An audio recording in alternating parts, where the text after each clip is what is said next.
उधर भोपाल में ANB news national के संपादक चंद्रशेखर त्रिशूल ने मध्य प्रदेश सरकार के कैबिनेट मंत्री विश्वास सारंग से विशेष बातचीत की। इस 1-to-1 इंटरव्यू में मेडिकल, शिक्षा, खेल, युवा कल्याण से जुड़े कई अहम मुद्दों पर विस्तार से चर्चा की गई। मंत्री विश्वास सारंग ने कहा, मध्य प्रदेश मेडिकल की पढ़ाई हिंदी माध्यम में उपलब्ध कराने की दिशा में अग्रणी राज्यों में शामिल हो रहा, जिससे हिंदी माध्यम के विद्यार्थियों को बड़ा लाभ मिलेगा। वहीं खेलों के क्षेत्र में प्रदेश ने उल्लेखनीय प्रगति की है। उन्होंने बताया, एक समय राष्ट्रीय स्तर पर 17वें स्थान पर रहने वाला मध्य प्रदेश अब 3रे स्थान पर पहुंच चुका है।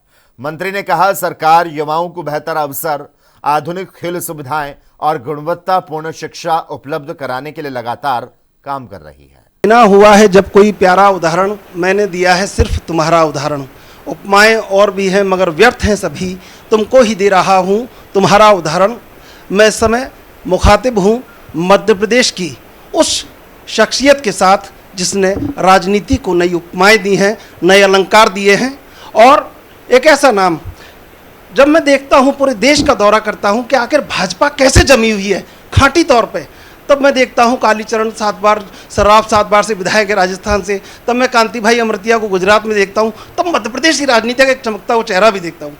कैलाश विश्वास सारंग जी, क्या लगता है कि बहुत सोचा, बहुत देखा, बहुत लंबा आपका कार्यकाल, सब कुछ देखते हैं, क्या लगता है कि मैं सवाल से हटके बिल्कुल अलग कि युवा राजनीति में है, उनको क्या संदेश देना चाहते हैं? युवा मोर्चा से यहाँ तक बड़ी जड़ें मजबूत रहीं और आपने नए अलंकार प्रतिमान स्थापित किए, क्या संदेश देना चाहते हैं? देखिए, युवाओं केवल राजनीति में क्या, युवाओं को तो सभी युवाओं को मैं संदेश देना चाहता हूँ कि इस देश के नवनिर्माण में लगें। किसी भी व्यक्ति की जीवन का सबसे स्वर्णिम काल यदि हम उम्र के हिसाब से देखते हैं तो वो युवावस्था होता है। हम राम की बात करें, हम कृष्ण की बात करें, हम बुद्ध की बात करें, हम महावीर की बात करें, हम गांधी की बात करें, हम सुभाष की बात करें, हम भगत सिंह की बात करें, हम राजगुरु सुखदेव, अशफाक उल्लाह खां, झांसी की रानी लक्ष्मीबाई, हम जिसकी भी बात करते हैं, उन्होंने यदि नाम कमाया तो वो अपनी युवावस्था में ही कमाया। उन्होंने कुछ परिवर्तन किया तो अपनी युवावस्था में किया। हो सकता है हमें गांधी की बुजुर्ग वाली फ़ोटो से हम उसको जानते हो, पर गांधी कब बने? जब वो बैरिस्टर थे, जब बैरिस्टर की पढ़ाई कर रहे थे। साउथ अफ्रीका में उन्होंने आंदोलन शुरू किया, तो गांधी की शुरुआत वहाँ से हुई, अपनी युवावस्था से। तो युवावस्था किसी भी व्यक्ति के जीवन का वो स्वर्णिम काल है जिसमें वो तूफान से भी लड़ सकता है और तूफान खड़ा भी कर सकता है। तो इसलिए युवा जहाँ भी हैं, जिस स्थान पर भी हैं, इस देश के लिए, इस समाज के लिए कुछ करें। राजनीतिक क्षेत्र में यदि आप काम कर रहे हो तो निश्चित रूप से राजनीति की दिशा को ठीक करिए, तभी इस देश की दशा ठीक होगी। एक काम था जो आपने बड़ा रोचक अंदाज में किया और पूरा देश चौंक गया और अभी तक चौंकता है, हिंदी में MBBS। ये मैं जानना चाहूँगा कि कहाँ से ये उपजा विचार और क्या सोचते रहे और सोचते सोचते क्या किया फिर? हमारे देश के यशस्वी प्रधानमंत्री नरेंद्र मोदी जी का आह्वान था कि मेडिकल की पढ़ाई हिंदी में हो, और हमने, जब मैं पिछली बार मेडिकल एजुकेशन मिनिस्टर था, तो हमने इस संकल्प को शिरोधार्य किया और ये सुनिश्चित किया कि हम मध्य प्रदेश में हिंदी में MBBS की पढ़ाई कराएंगे।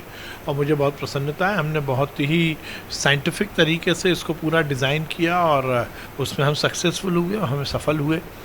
हमने जो पॉपुलर ऑथर की इंग्लिश की किताब थी उनका ट्रांसलिट्रेशन किया और वो किताबों के माध्यम से हमने मध्य प्रदेश में हिंदी की पढ़ाई शुरू की मेडिकल में, और बहुत सक्सेसफुल चल रही है। देश के किसी बड़े व्यक्ति ने एक बार आपसे कहा तो होगा कि ये सारंग साहब ये क्या किया है, या कुछ तो कहा होगा कि देखिए, निश्चित रूप से ये हमारे विचार का एक बड़ा हमारी सफलता है।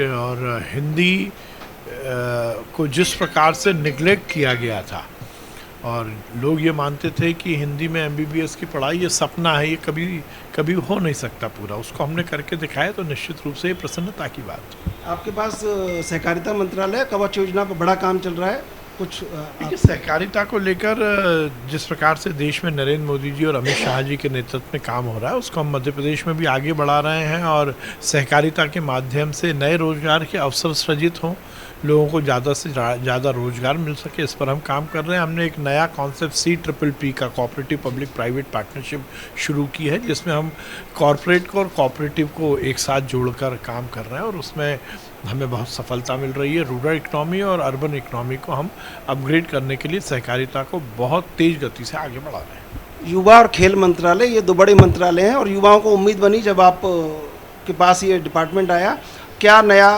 करने की सोच रहे हैं कि युवाओं को क्या मिल जाना चाहिए और खेल को?